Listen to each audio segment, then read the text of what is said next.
Good evening. Yeah. Good evening, ladies and gentlemen. My name is Ossi Orks, and Dieter Hagenbach asked me to introduce Baba Rampuri to you all tonight here, and so I have the honor and pleasure of doing so. When Baba Rampuri and I first met, that was when we really didn't meet, when I first read his book, where he gives an account on his experience with the archetype of the Indian sadhu, Baba. And I was so amused, taken into it, fascinated by whatever I read there. And I tell you, I've read some books on Indian sadhus, but I've never had this kind of an insight into what it really meant to live as a sadhu. I couldn't wait to meet the man behind the book. And when Baba Rampuri then invited us to join him in the last Kumbh Mela last year in Allahabad, it didn't take a second to decide whether to go or not. Of course we did. And so we had the honor of staying with him there in the huge camp of the old Akara, the Juna Akara, and stayed with Baba at his Duni. And what happened there was really amazing, because a door somewhere opened, a door to another world that we normally don't see and maybe don't even know that it exists. So this door opened for us, and we were able and allowed to take a glimpse to this other side, to this other world that's normally not visible. And as always, and as Baba likes to put it, wherever worlds meet, magic happens. And since worlds are going to meet here tonight, I hope, and I'm pretty sure, that magic is going to happen here tonight, right here in this place. Baba Rampuri.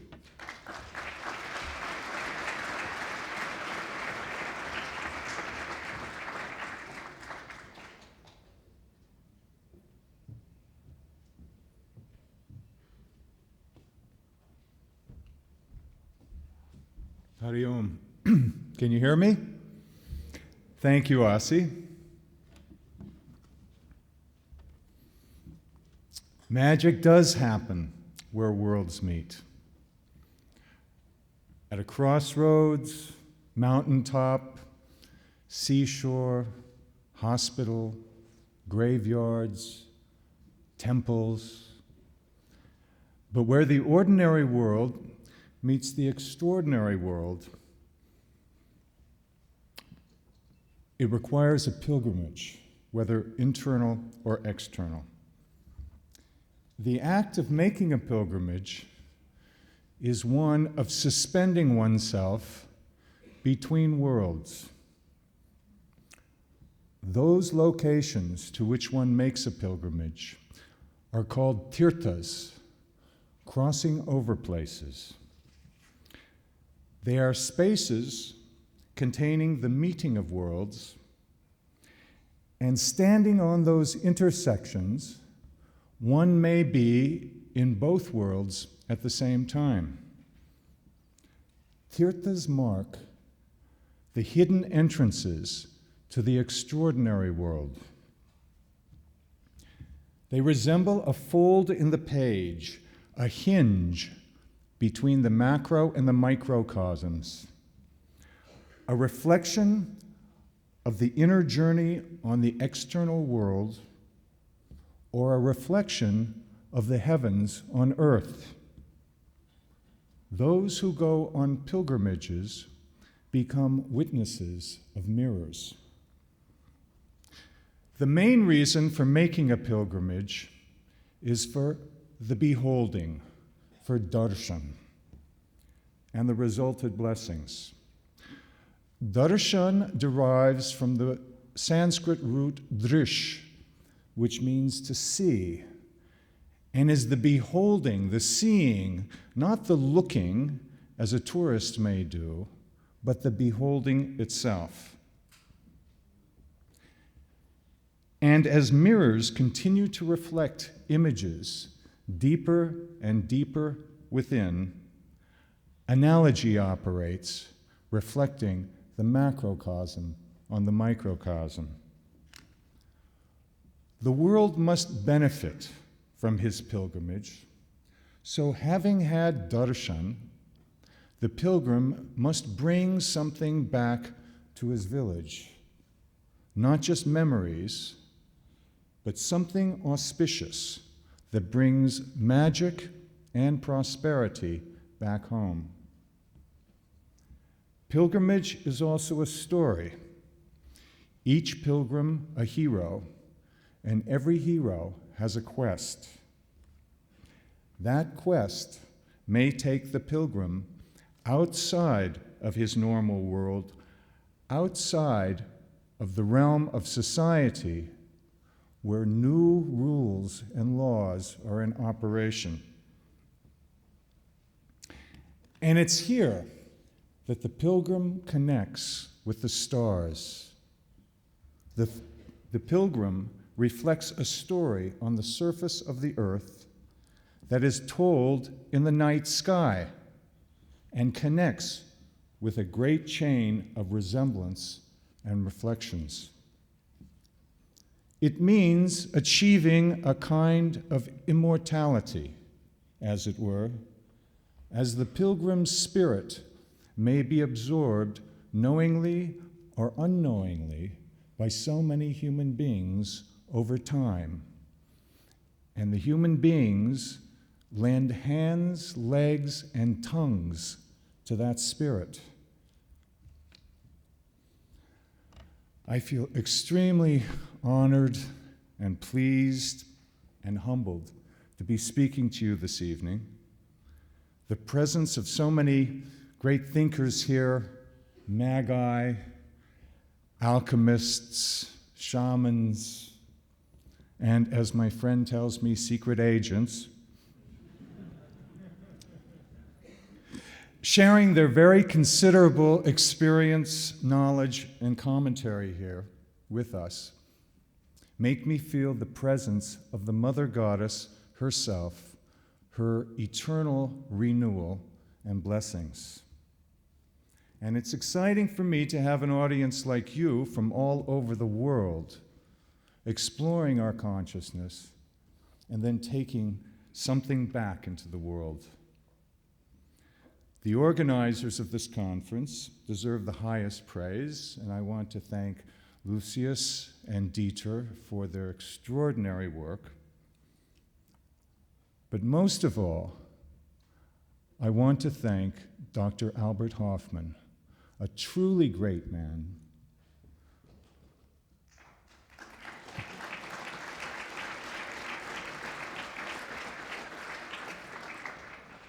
who by his dedication and his work, by his dedication to his art and mastery of his art, by his wisdom,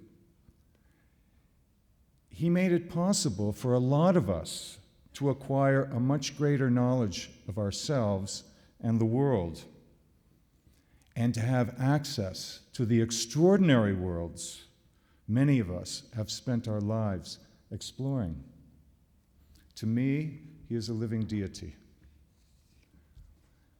Dr. Hofmann is the greatest living alchemist, and perhaps the greatest alchemist for a very long period of time. The tradition of alchemists Agrippa, Paracelsus, and others, many of whom practiced right here in Basel,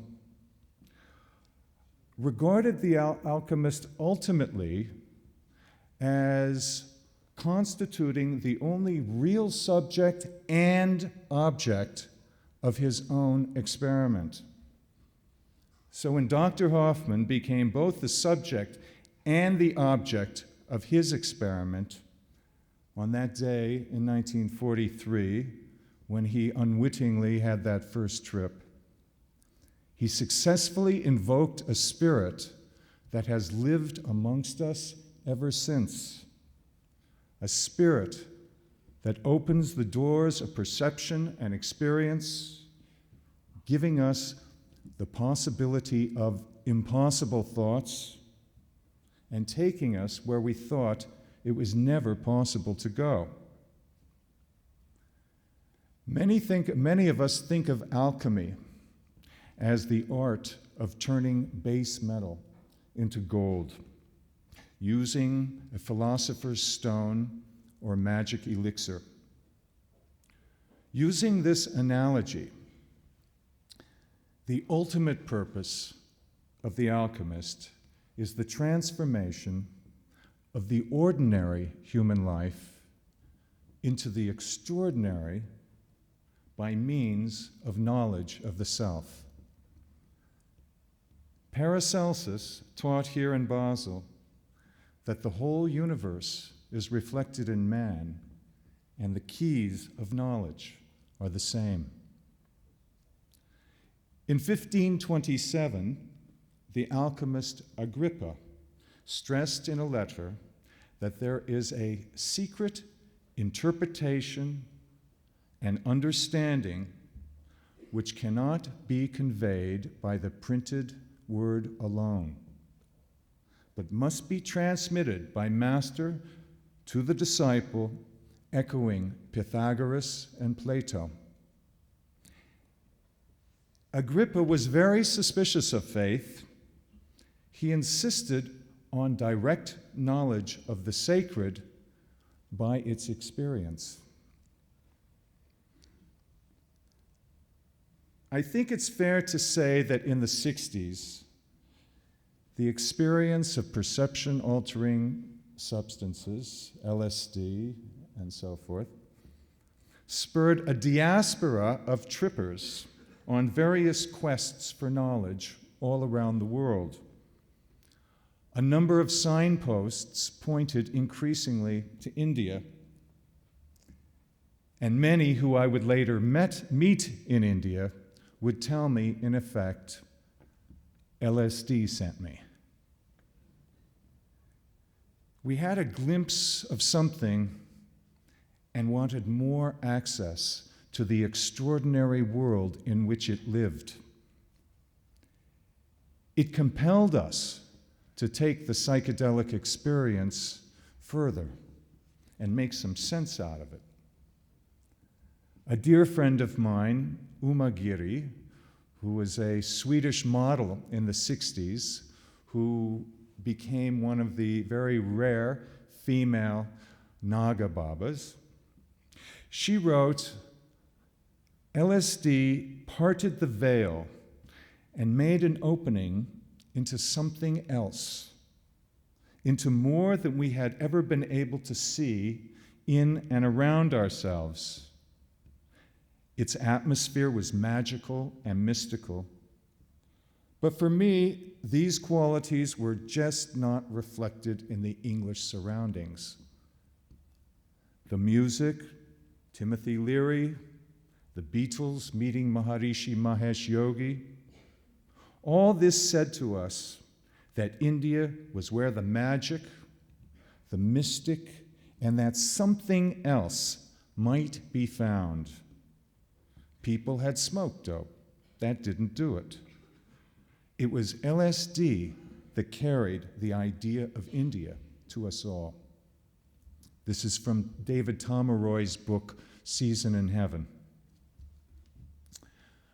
A few years ago, I was visiting a collective of psychedelic young people in the States, and I couldn't help but notice on their walls, among other psychedelic art, were posters of Indian gods, especially the god Shiva. And knowing that none of them there had ever gone to India, and they weren't into an Indian thing or an Indian spiritual thing, I was curious what that poster of Shiva said to them. So I asked one of them what it meant to him, what it said to him. And he thought about it for a minute and then said, I don't know, it's just cool. And when he said that, I could hear myself as a young man in that, and I realized that one of the reasons I went to India was for vocabulary.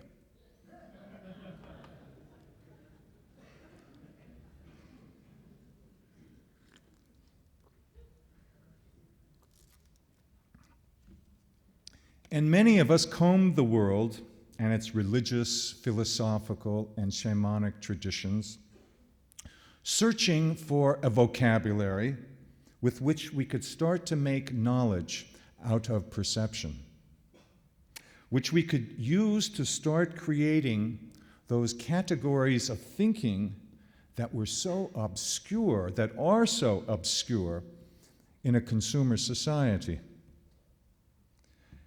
I could only sense in my youth that those enigmatic posters of Indian gods and goddesses were not merely decorative, but magic talismans, offering protection, invoking cosmic energies, and providing a conduit to the extraordinary world.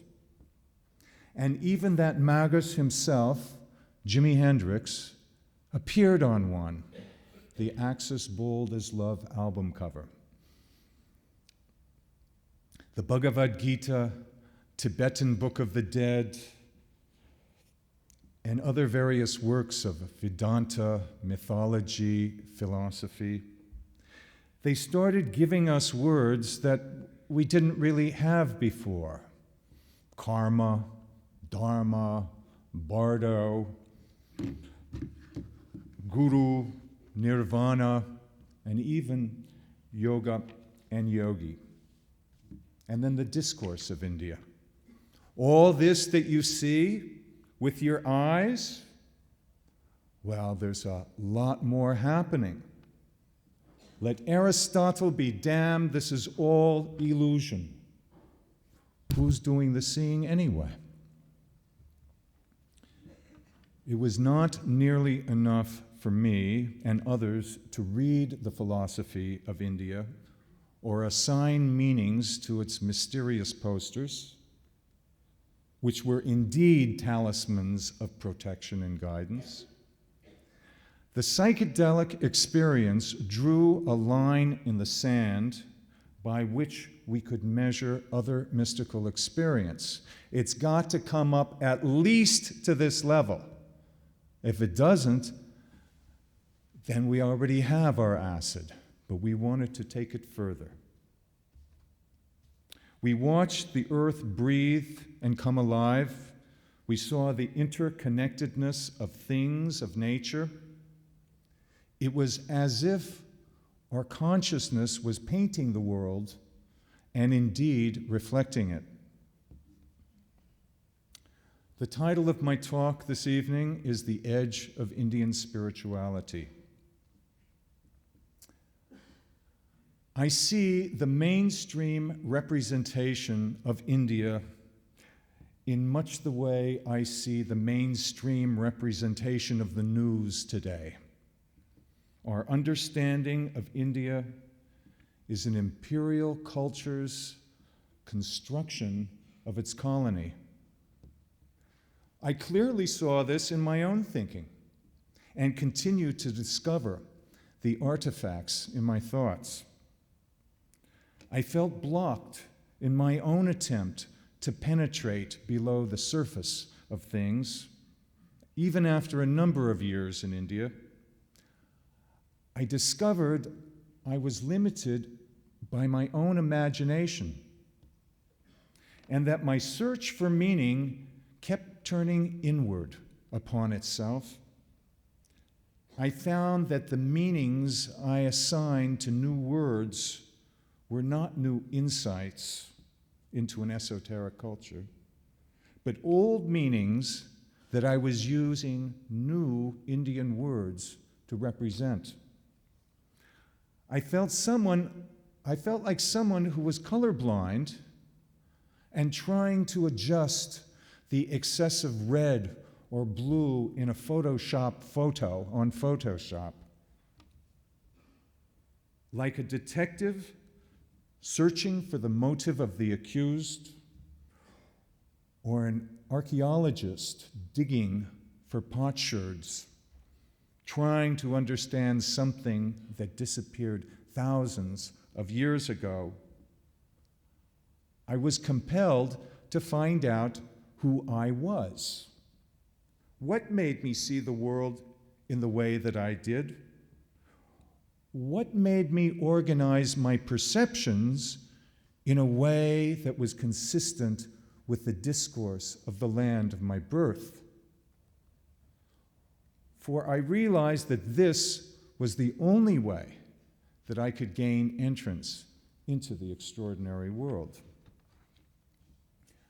I found that the language and vocabulary of comparative religion, which is basically Christianity, the language and vocabulary of modern psychology,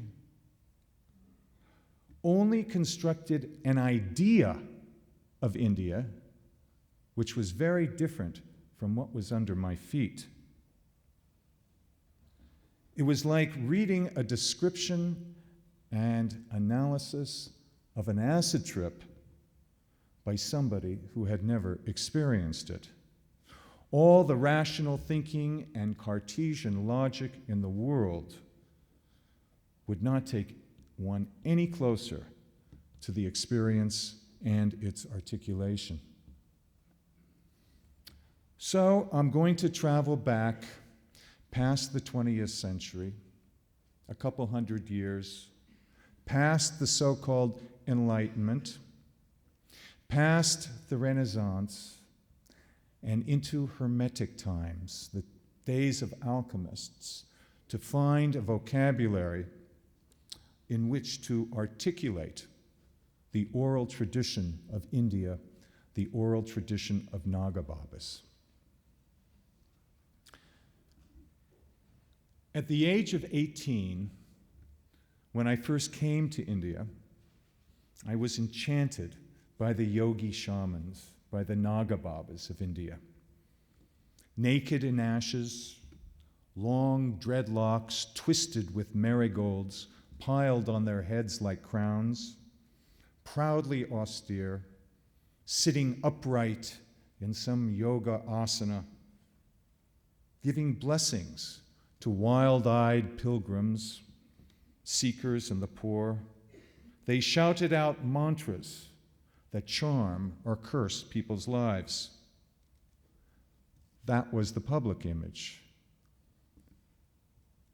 I couldn't interpret then the hip arrogance I saw in their sometimes bloodshot eyes.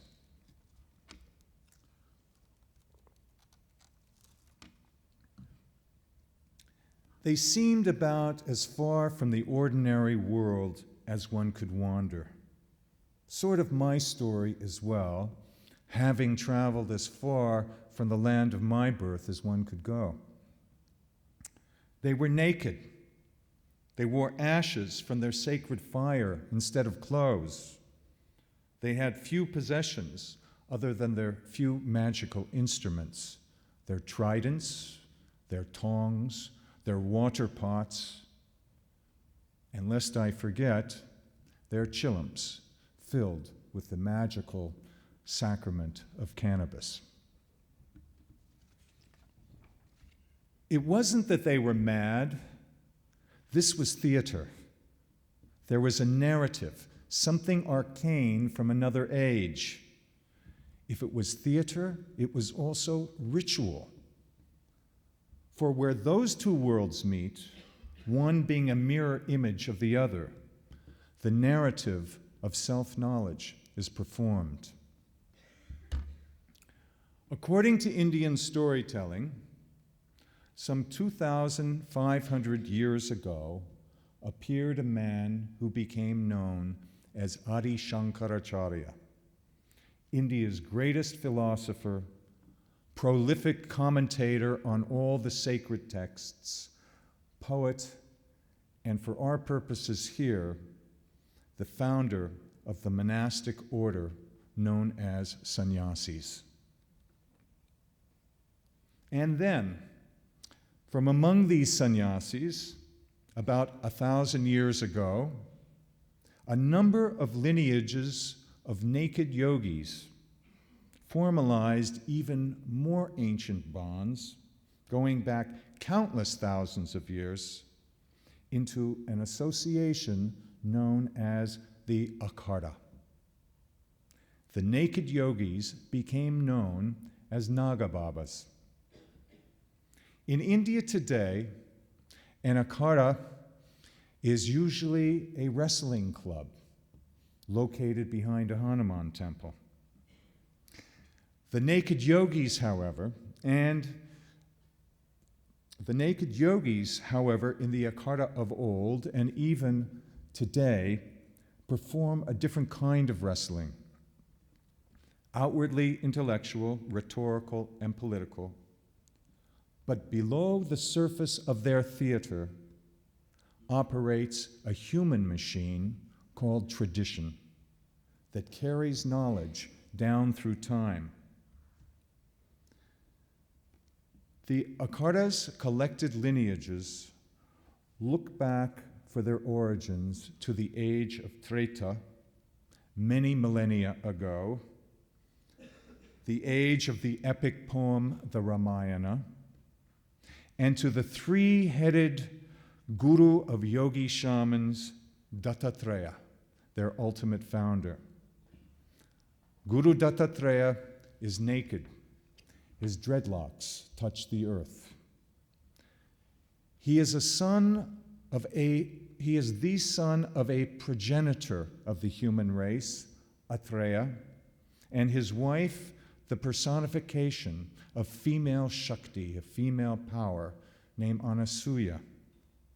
His three heads are those of the Hindu Trinity, the Indian Trinity, the creator, preserver, and destroyer, Brahma, Vishnu, and Shiva.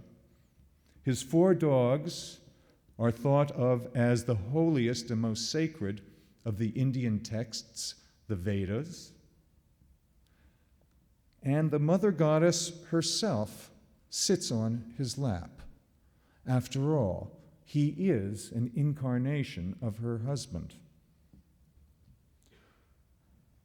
Dattatreya is the original guru of yogi-shamans, he who has crossed over and shows the path. Even being an avatar, a descending one, he is mainly known as Avatut, the messenger of the gods. He is always pursued, for he is the knower of the self, as much the mentor as the herald. He makes the narrative known to those who join in his theater.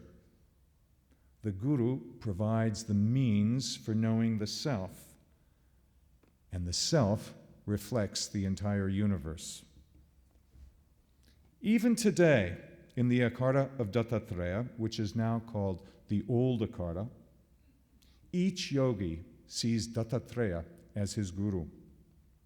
Our physical gurus, for we start out with 5, are called Shakshi gurus, witness gurus. They give initiation to the disciple into the oral tradition, which is called the tradition of knowledge. Hinduism is a word constructed in the West by India's colonizers to represent a set of beliefs thought to be held by most Indians, thus a religion. But traditionally, those thought of as Hindus, originally referring to people who lived on the other side of the Indus River, had no concept of Hinduism, but speak of the sum of knowledge among all the diverse traditions as being the Sanatan Dharma. In the oral tradition of Naga Babas, we think of the Sanatan Dharma as the book of the world.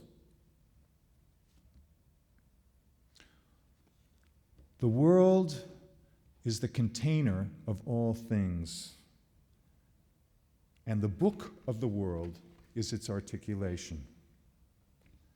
Its language is a primary language, not Sanskrit, but a language of signatures, of marks, signs, flags, and ciphers that call our attention to outer resemblances that indicate inner hidden relationships.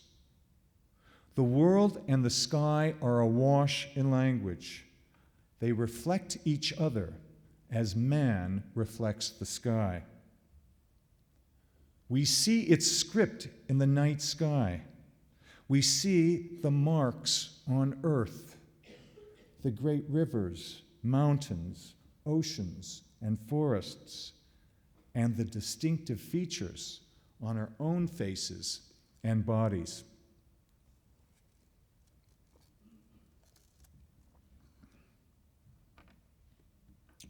The reader of the book of the world becomes its commentator, and its commentary is called Shastra, the oral tradition. But Shastra means scripture, no? The Vedas, Puranas, Bhagavad Gita, the authority of all Indian tradition. Scriptural authority is always invoked in religious and philosophical debate, discussion, and sermon, not usually sufficient proof in itself, but certainly a strong component part of an argument. And indeed, it is as well within the oral tradition. In fact, the oral tradition is always quoting scripture. But which one? I would question my gurus and fellow disciples, Guru Bhais, when they would sing their shlokas to make a particular point. Where did that come from? I would ask.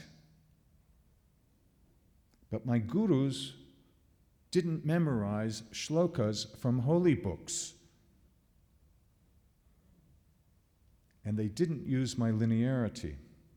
They would pull from the sky the primary language, or pull from what is heard the mantras, or pull from what is remembered the ironies and the stories and the songs, and then perform the commentary. An oral tradition being pre-literate does not mean that its members are illiterate or don't read books. The leadership among Naga Babas is normally well educated, quite literate, keeping volumes of notebooks. The difference between a pre-literate and a literate tradition has largely to do with where the authority for a source of knowledge lies. A literate tradition relies on books for its authority, while the pre-literate tradition relies on the spoken word. For the Naga yogi, member of an oral tradition, the source is the tradition itself, what is said, what is heard, not just by one's guru or gurus, but echoed among all the lineages of the order. An oral tradition is much more than the fact of oral transmission from guru to disciple. One man's idea or system, however enlightened it may be, does not make a tradition. A tradition is a living thing, the embodiment of living story, which spills past the beginning and the end. A comprehensive narrative emerges, encompassing archetypical heroes, nemeses, mentors, allies, and others, whose plot elements are driven by the rhythm of the moon against the background of the stars and the planets, beginnings, middles, and ends. And in that story content, we find all the knowledge of the natural world. The narrative is repeated and acted out tens of thousands of times by its cast of characters, living theater for living story. I will be the first to admit to you that when I was initiated into the living tradition of the oral tradition of Naga sannyasis in 1970, I imagined the tradition to be a contained philosophy and practice, something finite, like a package or a book. I had to climb this mountain, and there it was on top, what I wanted, a pot of knowledge. And I did climb. But when I arrived in that place that I had imagined as the top, I discovered that this was only the first preparatory climb, the rambling foothills of a great mountain range whose true peaks remained shrouded in mist. Suddenly, the glorious majesty would reveal itself for just a moment and then back to obscurity. I had no handles, no maps, no landmarks to determine where I was or where I was going. The only of my mentors who spoke English died within 2 years of my initiation into the ancient order. My first several years were focused on the rules and customs of the new extraordinary world that I had somehow found myself. I wanted to know why we did things in a particular way.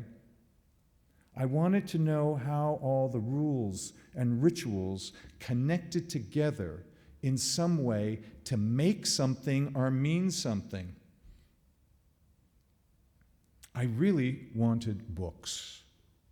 I wanted to read about what I was immersed in. But there were no books, as there were no classes, and there were no examinations. I had to find the authority for knowledge in the voices of the tradition itself. My first secret, sacred knowledge was that of removing grease from pots and pans with cold water and sacred ashes, vibhuti. It was a knowledge I mastered very quickly, but went on to practice for many years. The mantras, practices, and other forms of respecting nature were not so easy. I didn't know what the mantras meant, but did my best to mimic what I heard. I vainly attempted to construct the world of Naga yogis in my imagination, but I found that my castles crumbled with each new insight that I stumbled over. Obscurity is the agent's biggest problem. It took me many years to understand anything, and many more to be able to articulate what I learned. Becoming a Baba starts out as an exercise in copying and mimicking, preparing the soil for a great spirit to enter. Many great spirits live in the world of Babas, some benign, some horrific. Some spirits pass through whole lineages of yogis, while some might possess individuals. And in some passes the spirit of Guru Dattatreya himself. The Akhada of Dattatreya, located in Ujjain, central India, is one of the monastic homes of the spirit of Dattatreya for many thousands of years. His spirit passes into the body of the spiritual leader of the Akhada, who is called the Pir. Once a Baba is made Pir, he never leaves the Akhada, and even his body is buried there when he dies. So Dattatreya resembles a mausoleum of all the Pirs possessed by Guru Dattatreya going back millennia.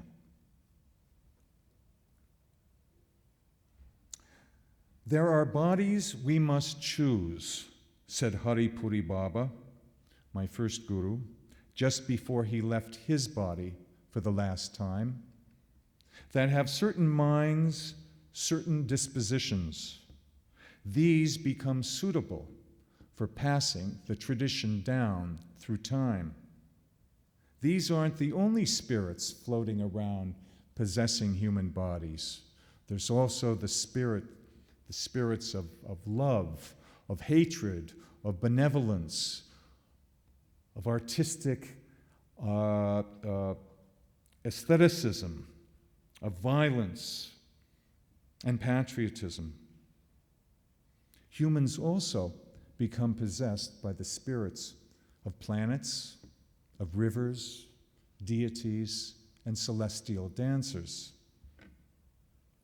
The process of becoming a Baba, a commentator on the book of the world, is a process of absorption rather than study as we know it. There's a lot of information, there's a lot of illusion and falsehood in the world. We search for authority. The tradition provides the handles, the playing field, and the rules of the extraordinary world. The guru is the mark of authority. He becomes the point of contact with the tradition, his disciples' patron, protector, witness, and mentor. To the disciple, he is the tradition itself, the living commentary of the book of the world. According to the oral tradition of Naga yogis, the main role of the yogi in his relationship to the world is to give blessings. He's not a preacher. He's not a teacher in the ordinary sense, other than to get across the importance of knowing oneself to create balance and happiness in the world. The world comes to the yogi for blessings, that magic touch which makes the impossible happen, charms one's life, and brings health and prosperity. But the yogi doesn't have the blessings to give in the first place. Blessings, health, and prosperity are the property of the Mother Goddess, of the Earth Mother. We know her by her fertility. We recognize her by her clothing of vegetation that spreads all around the world, by her fruit trees with fat, sweet fruits, by her fields of grain, by her herds with cows and their udders filled. She's often pictured with sugarcane stalks, for her taste is sweet. The yogi, having an uncluttered mind that resembles a mirror-like lake, is connected to her. And through this conduit, her blessings may flow. The practice of a Naga yogi consists of identifying all her personalities, whether benevolent or catastrophic, and to each personality he offers respect, having put all the petty illusions of the ego aside.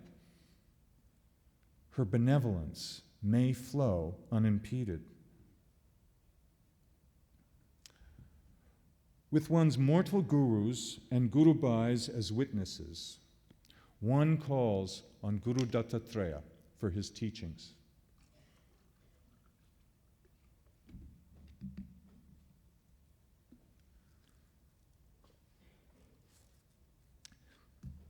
And he comes and sings his song through the mouths of his yogis and other devotees.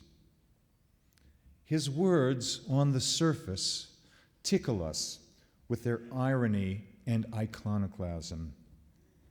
He tells us, birth and death, freedom and bondage, false and true, belong to mind and not to you.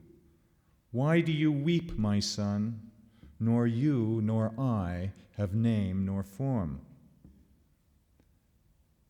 The pure is not found by yoga's 8 limbs, nor found by quashing mind's whims, not by an initiation from a guru until, awakening on its own, its bright self shown. I am not a guru, I give no right, I have no work to which I'm tied. My true nature, unembodied and clear, is like the starry hemisphere. All this on the surface is meant to be attractive and entertaining. It's very translatable and makes for interesting listening or reading. The translation appeals to our rational thinking. It makes good sense and is articulate in English and other languages, which has little to do with how it may sound in Sanskrit.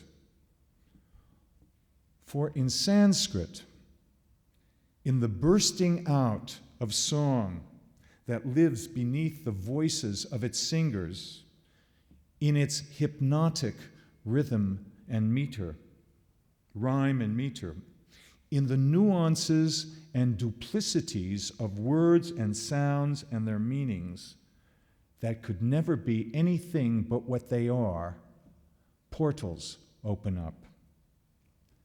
He sings through us, Jnanamritam samarasam gaganopamaham. We sing it 40 times in his song. Do you think he's trying to make a point?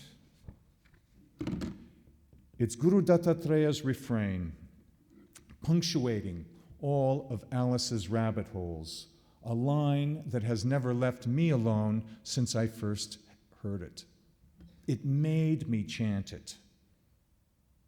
It echoed through my head. It's a line that is at the very base of the tradition of knowledge, and one finds very curious resemblances in the Hermetic tradition as well. Let's attempt a translation. Being a Westerner, my nature is to first consider the grammatical subject of the line, and sure enough, the subject is I, aham, and then the verb and implied to be. How do I translate the implications of having the subject so far away from the action, as much for meter as for clarity, a final aham? Normally, we have the subject right there in the beginning. Our sentences start with I or the subject. But in this case, we put it at the extreme end of the construction. I am the immortality of knowledge, Jnanamritam, a mere lifting of to by fusion takes us from death to immortality. Amrita is literally no death, immortality. Amrita is also nectar or elixir. So we will call this Amrita, the elixir of immortality. We got the juice, says the peer of Dattatreya. Well, he used the word rasa. Rasa has many meanings. The most common is juice, but it's also thought of as essence as well. But there's a transformative element in this rasa, in this essence, as rasa can also be thought of as mercury, quicksilver, a shapeshifter capable of transforming other things. Rasayana is alchemy, as it is the complete rejuvenation of the human body. Mercury Hermes is the messenger of the gods in the ancient Mediterranean. Translated into Sanskrit, that would be Avaduta, the common name of Guru Dattatreya and the name of his song. Thrice great Hermes Trismegistus bears an uncanny resemblance to the Avatut, whose 3 heads are those of the 3 greatest Indian gods, Brahma, Vishnu, and Shiva, the creator, preserver, and destroyer. The Pir had been an alchemist. He vehemently denied that he turned base metal into gold, but nevertheless was attacked in his youth by robbers looking for his loot. But his formulae were in his head, and he had no books. Sama is one of those expansive words which finds articulation in countless languages around the world. Sama is same in English, for example. And in many bazaars around the world, both shoppers and sellers alike understand the meaning of sama sama, same, same. 2 things that are in some way the same. Sama suggests similarity, equivalence, things that are in balance, using man as the fulcrum of all proportions. Our surprise and delight in seeing identical twins is based on the irony of same but different. It's not their equality that attracts us. It's the fact that there's an essential similarity that 2 people share, and we want to know what that similitude is. Samarasa speaks to us of essential sameness, of similitude. The key of this line is the concluding statement, Gagana Upama Aham. Gagana is the firmament, the night sky. There are many words for sky, such as Akash, where the light comes from. So let's think of Gagana as the firmament, which is a dome housing stars and planets. Upama is a word indicating comparison, resemblance, simile, analog. Aham is not simply I am, but is the Alpha and the Omega, the beginning and the end, and everything in between. So appreciating the approximation in making any translation, the translation reads, I am the analog, reflecting the firmament, the immortal elixir of knowledge. Hidden samarasa similitude is indicated on the surface of things. Think of the Amanita muscaria mushroom with the red and the white, the big red dots, the white dots.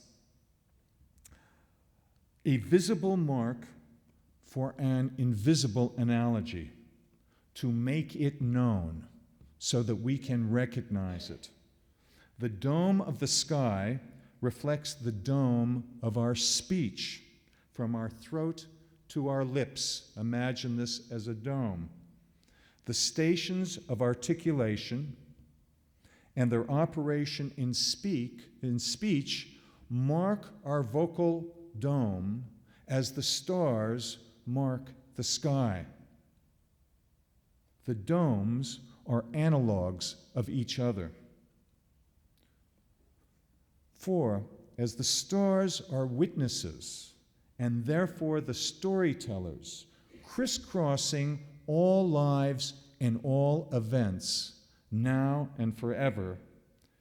Speech makes those stories known and establishes the possibility of all knowledge. Knowledge is transported in the boat of storytelling across the ocean of story. The speech of the sky contains within it the language of the book of the world, whose syllables reside in the sacred geography of our mouths. The operations of the vocal cords and the breath taking place at the 5 places of articulation, ranging from our throat to our lips, give rise to 50 syllables, from to ha, which are the elements forming the foundation of speaking and therefore knowledge. These syllables create the world and at the same time contain all the possibilities of knowing that world. We worship these syllables collectively as the mother goddess, and individually as matrikas, the little mothers. So each one of the syllables that we articulate is known as one of the little mothers who collectively form the great mother who is the world. We make pilgrimages to those shrines, crossing over places in the sacred geography of our mouths. We beat the drums, ring the bells there for worship, and use each one of those holy places to erect mirrors of her sacred syllables, which then reflect all of her creation.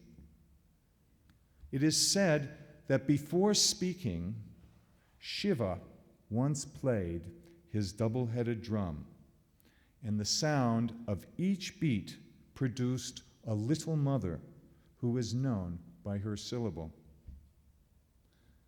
The striking of the drum resembles the striking of our vocal apparatus to produce syllables.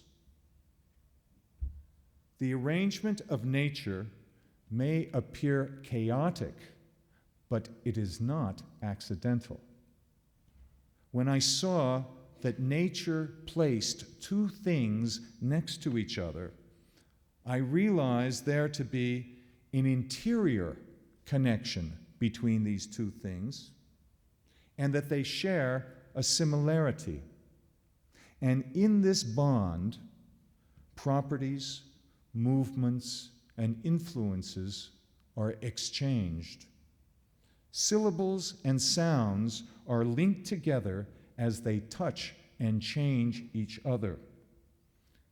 Everything in the world is adjacent to something else, and so is linked in a great chain of the things of the world.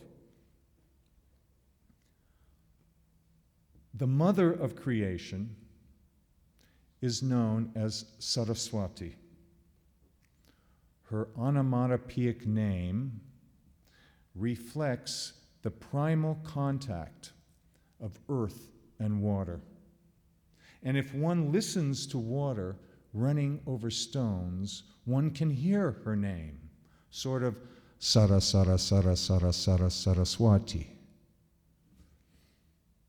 And she has many other names as well. One of them is speech. She is the power, the Shakti of articulation, of speech, and of knowledge. She creates the world with the primordial word, a striking of the string on her vina. In fact, she is that primordial word.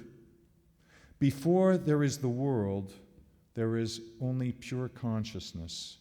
The tradition thinks of as the god Shiva. Shiva is the god of consciousness. That's why he's so fond of bhang and datura. One may think of Shiva as the simple syllable an articulation that is yet to manifest anything. If you'll pronounce it, can you pronounce it? This is a sound that we produce when our thought has not yet crystallized, such as trying to remember somebody's name. What was his name? And then hopefully the name will come, the sound will crystallize. But before it crystallizes, is the world in potential, but as yet without differentiation. Our first beholding of creation is in the stress which arises from the divine desire of the one to be many, for the undifferentiated one to know itself, creating two, a subject and an object. The first movement which takes place in the dome of speaking is that from to e.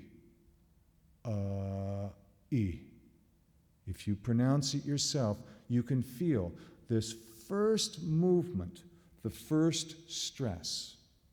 This e is the seed syllable of divine desire.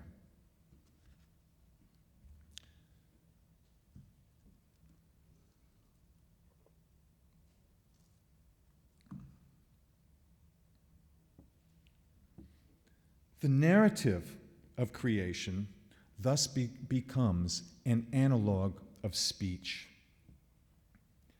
As the story unfolds, as the creation unfolds, so does movement take place in the dome of speech. The syllables unfold in the dome of speech like so many little mothers creating the world. They combust in that first movement of to e. According to that narrative, primordial consciousness, the potential subject of knowledge,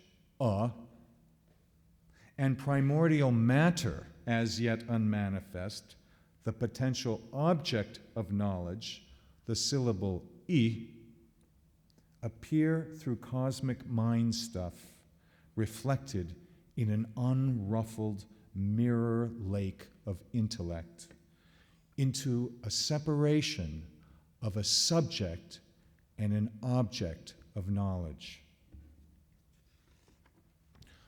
A discrimination arises between the same and the other, which are identical reflections of one another. The world's existence, however, requires a drop in the mirror lake, creating a ripple, a desire for identity, for separation. That first ripple coming from this drop is movement itself, and we know it as ego, as ahamkara in Sanskrit, of identity. And three qualities excite from this first movement the creation of the entire world.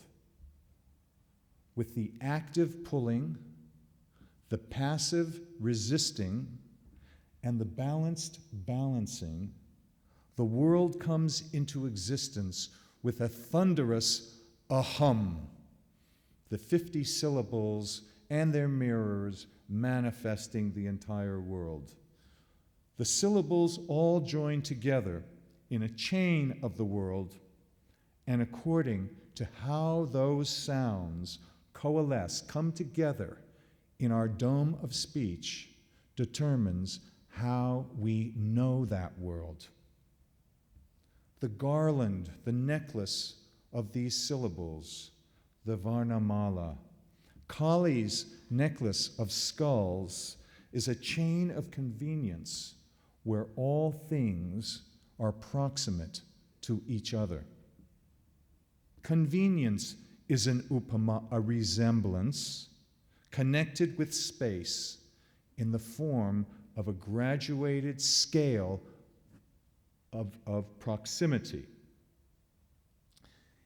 In the adjacency of syllables, an upama of place, a resemblance of place appears, marking a site where nature has placed two things, and between those two things, movements, passions, and influences are exchanged, even among syllables.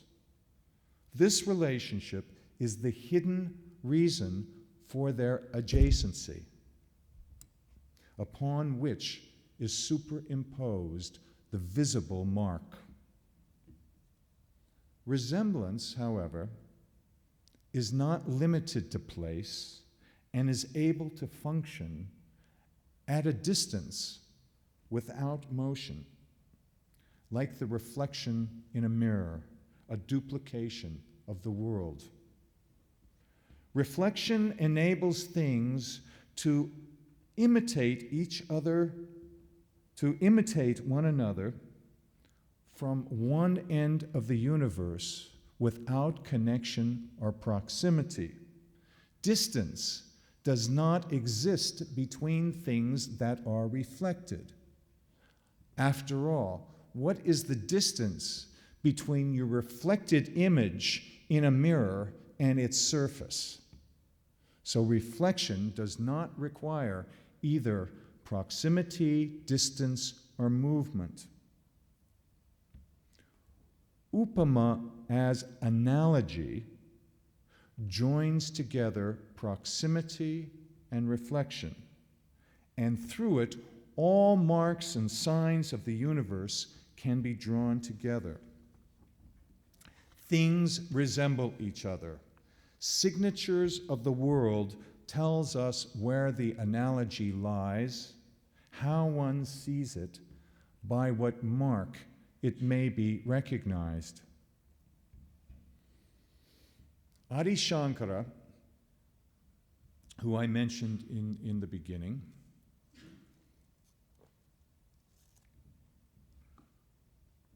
the prolific poet and commentator of Indian sacred tradition, who lived about 2,500 years ago, he was looking for marks, for signs by which he would know where to have constructed his temple to the Mother Goddess. One day, he was wandering about and he was sitting in the shade of a tree during the noonday sun, and he saw a pregnant frog that was trying to cross the hot sands to reach the river. The frog was never going to make it. The distance was too great, the sun was too hot, and the sands were too hot. And then, to make things even much worse, along came a cobra. And the cobra approached the frog, and the frog is the cobra's favorite food. The cobra reached the frog, it raised up its hood, it showed its fangs, and then it acted as an umbrella to escort the pregnant frog all the way to the river where she could be saved. So this was the mark, the sign that Shankara recognized. And recognizing this mark, this sign, it was at this place that he built the temple to the Mother Goddess. One day, out of morbid curiosity, I opened an email, a newsletter sent from the Hare Krishna organization. It was spam. In it, Lord Krishna was depicted in what was to me such a pathetic monotheistic manner, similar to a plastic Jesus among shopping mall born-again Christians, that I found it very demeaning. And I dashed off an email to this newsletter, accusing them of demeaning Lord Krishna. Now, this was very strange to the editor, because I'm sure that 99.9% of the letters that he gets in this regard would be criticizing the supreme position that they put Krishna in. And here I was accusing them of insulting him. I accused them of being Orientalists. I told them that they were superimposing Western culture, Christian culture, upon this ancient tradition. Well, the editor, he sent me back 3 pages of beautiful, beautiful poetry from the Srimad Bhagavatam, in which it justified what he did. And I appreciated those lines, that poetry, and I thanked him for it, but I had a question for him. What I wanted to know is where the authority for knowledge lay. Did it lie in the ink on the printed page, or did it lie in the voice of his guru? Well, he correctly explained to me that, in fact, it's the guru that interprets scripture so that we can understand it. But I asked him, I said, just suppose for a minute that the guru and the scripture disagreed on some point. Where would the authority for knowledge lie? In the scripture, or in the speaking of the guru, from the tongue of the guru? Well, I admit that I shamelessly set him up, for he answered scripture. The monotheist religions require a central doctrine and a central text, which is the basis for that doctrine, and that's why they've been called the religions of the book. The book was originally manuscripts and eventually printed texts. Their authority lies within the book.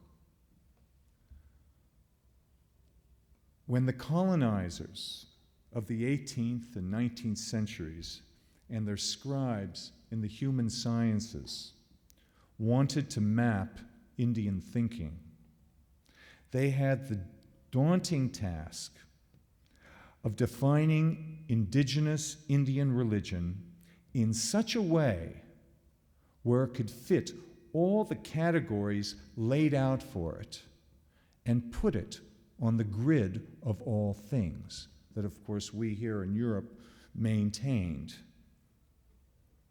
They had to construct, as it were, an Indian religion that didn't exist as such, and so that it would also have a central definitive doctrine and a central text, a printed text. The printed text has been indispensable to knowledge in our modern world until the advent of the video screen and internet. We have critical editions of Indian texts, which means that scholars have compared various manuscripts and they've looked for obvious errors, and they've looked to date the manuscripts so that they could find the original.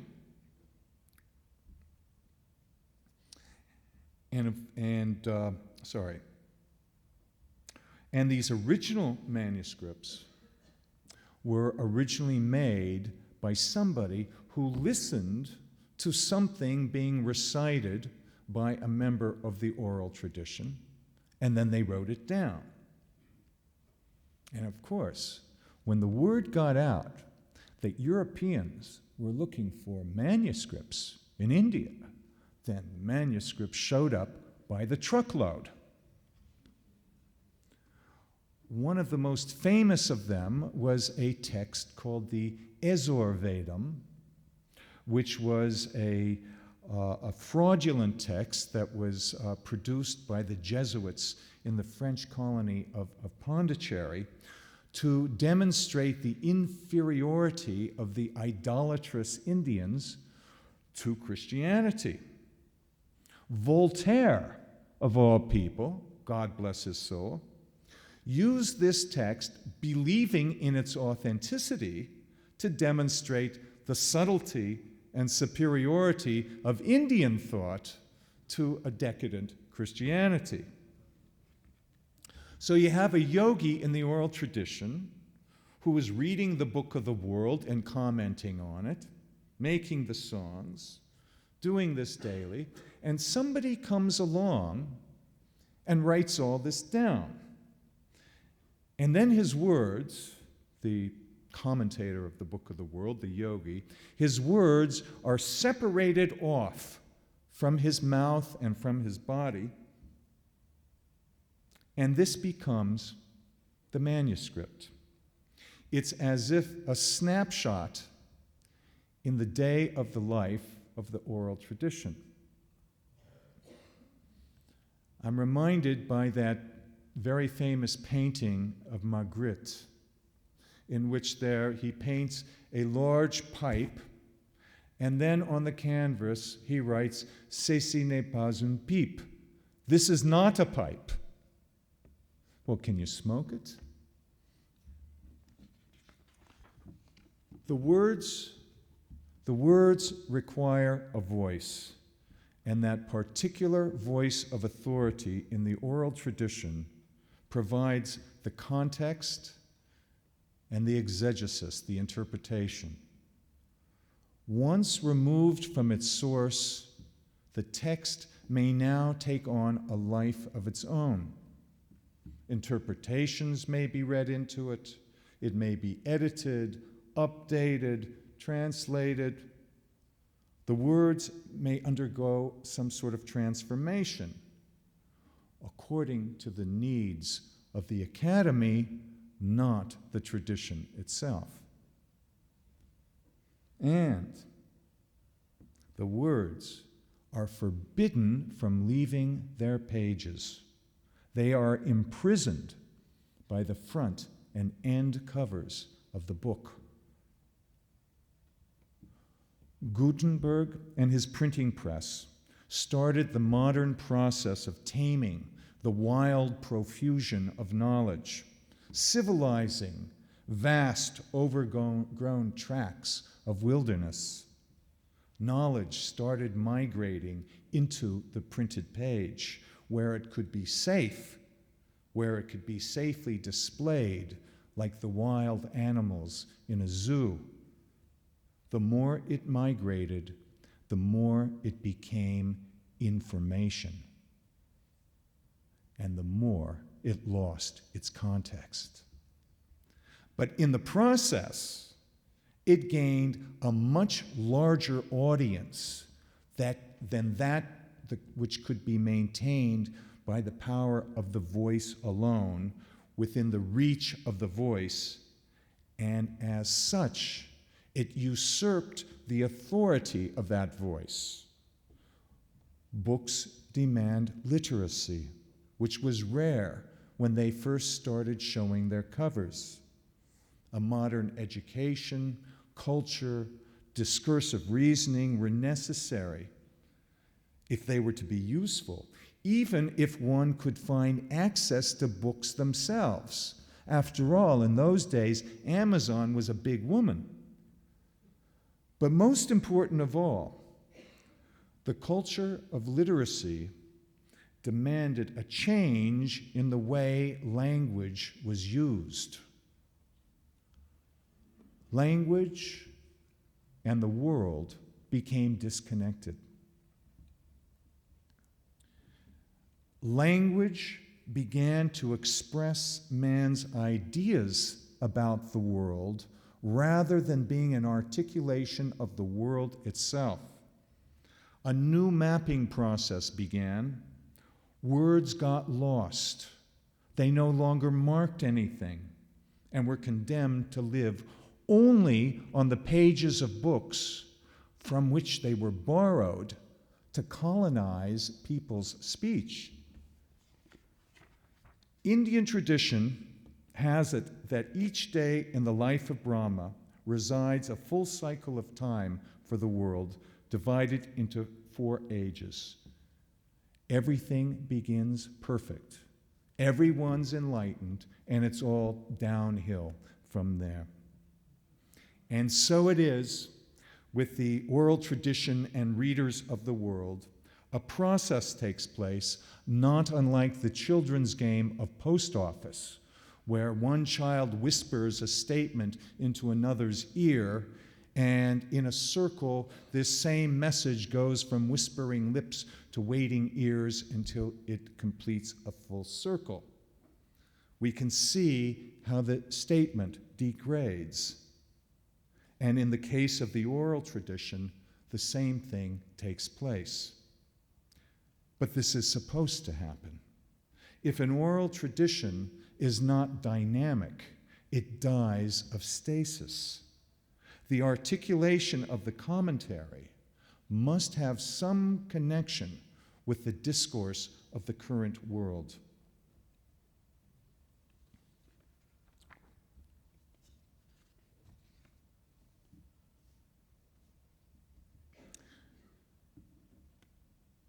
Where may one now seek authority, now that speaking and writing are no longer the prose of the world, but spring from the fickle ideas of man, pumped up by the media, and now the all-knowing computer screen? Google and Wikipedia have taken over. And with their overlordship, things are frozen in their ironic identity. Things can be nothing more than what they appear to be. Those hidden relationships between things of the world and between words and things have become deceptive, as resemblance has lost communication with its own surface marks. Contentless words without reflection or resemblance to fill their emptiness, unattached to anything, float off on their own like balloons drifting through space. They are no longer the mark of things, but sleep between the pages of books which gather dust. The yogi, who once read nature and books alike as part of a single text, who put mirrors to the world revealing the secret upamas beneath its signs and marks, is now the rare laboratory animal of the researcher in the human sciences.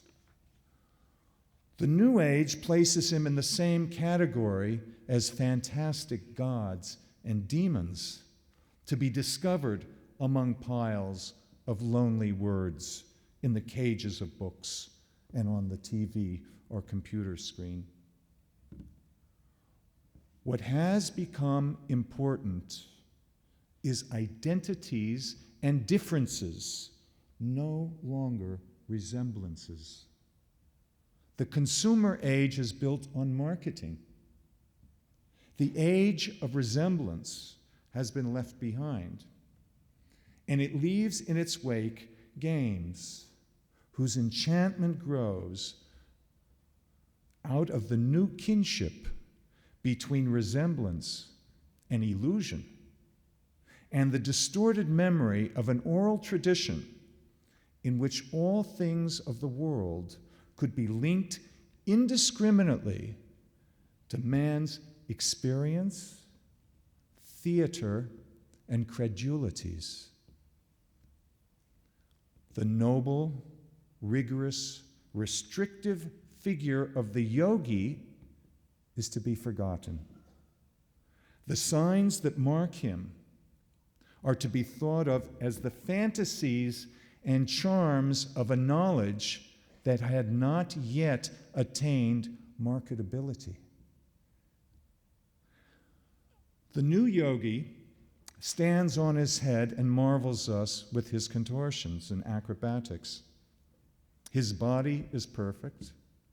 He's a vegan. He eats eggless egg salad. He drives a nice car, for the world rewards him for his teachings.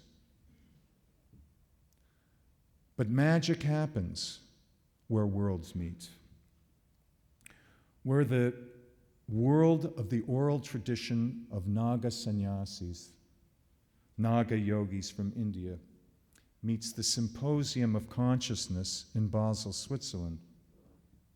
Let's not buy and sell for a moment, nor shop nor advertise. I am not for a moment suggesting for any of you to go to India and live in a cave, to learn Sanskrit, to learn the philosophy of India and the culture of India. I'm not suggesting that you find a guru or study Indian scriptures. I'm holding a mirror up to you this evening, a mirror that indeed was made in India, in some cave, by the Naga yogis of India. Take a look in it and see yourself, your land, and your culture. Your mother Ganges is your mother Rhine. Here in Basel, the mother Rhine gave birth to Basel. And look, she points north with a bended knee, just as the Ganges does in Varanasi, in Shiva city Varanasi. And the mother Rhine is not H2O, is not just water. She is a great goddess of articulation who brought prosperity and high culture to a vast tract of Europe. Just 400 kilometers from here is where, on the Rhine, is where Gutenberg first invented the printing press and created an articulation that the world had never known before. But she is known for her most dense attribute, water. In my mirror, her water appears as holy water. It's free and it's powerful. And if anybody wants some, I got here some in this bottle right here.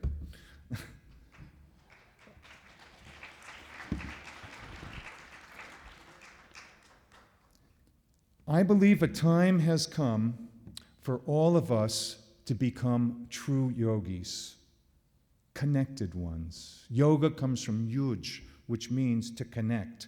Connect with what? Connect with the earth. Connect with the earth mother. Connect with her earth spirits, her plant deities, and most important of all, connect with each other.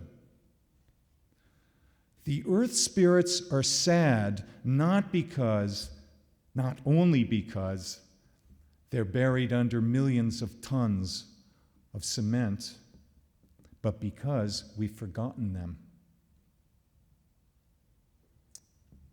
It's my hope and prayer that, nourished by the sacred work of Dr. Hofmann and a number of others in this wonderful Congress, we may connect once more with all the forces and personalities of nature to protect our earthly home. Last year, while sitting at my sacred fire, my dhuni, on the Ganges in the town of Hardwar, where the Ganges comes out of the Himalayas, a young Baba who I've known for a number of years came up to me with a question on his mind. He asked me, "Baba, what is this drop?" Well, I feigned ignorance because I knew very well what he meant, but I asked him, "To which drop are you referring?" He thought about it for a minute, and he says, "That drop that contains the whole world." So I questioned him further, and he told me that he had tried one, and then went on to narrate his experience. I noticed a very profound difference between my first trip and his first trip. For me, that first trip opened up worlds that I didn't know existed, whereas for him, it made more clear and articulate a world that he was already very familiar with. "I had to pee," he said. And he told me that he went over to a bush, and the bush spoke to him and says, "Don't pee here." And then he went over to another bush, and that bush said, "Don't pee here." And he went over to a wall, and the wall told him to go someplace else. And he went all around the compound, and wherever he would go, he was given this injunction against peeing there. So he had to go over the wall and into a desolate field to do his business.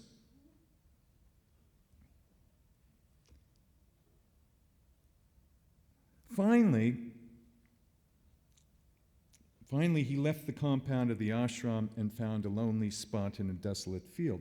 For him, the silent language of the world became spoken, and that whole world beckoned his attention with their comments, prohibitions, and jokes.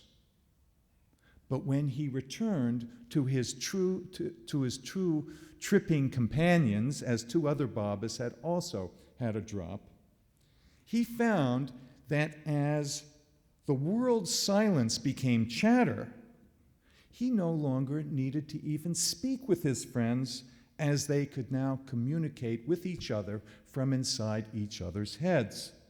In fact, they discovered that they could visit each other's bodies. They went over to the temple in the far end of the compound. There, the deities were no longer confined to the stone which housed them, but emerged in all their splendor, dazzling the young Babas. Their shapes kept changing, he said, and then they took the three of us on a quick tour of the heavens. The acid served to make their mythological realities that much more lucid. They had no hallucinations. There was no confusion. Everything seemed to become crystal clear. When I asked him if he would ever try it again, he said, why? He asked. You got any? Goddess bless you all. May the earth goddess provide you all with health, happiness, prosperity, and knowledge. Worship a plant deity, hug an earth spirit, and by all means, hug and love each other. Thank you very much.